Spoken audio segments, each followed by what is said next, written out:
Today's recipe is coconut curry fried noodles. First, prepare a generous amount of fresh cilantro. For a crunchy texture, we'll add some cashew nuts. To make the sauce, combine water, coconut milk, salt and pepper, shiokoji, and the included curry sauce packet. Bring it to a boil, and just like that, your coconut curry soup is ready. Next, cook the noodles. We're using instant curry noodles that are completely plant-based.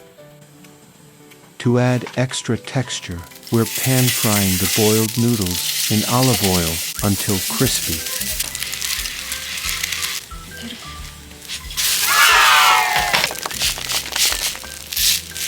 Once the noodles are nice and crispy, pour over the sauce, top with plenty of cilantro,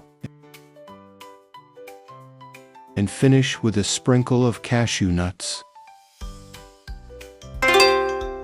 Perfect for summer coconut curry noodles. Give it a try.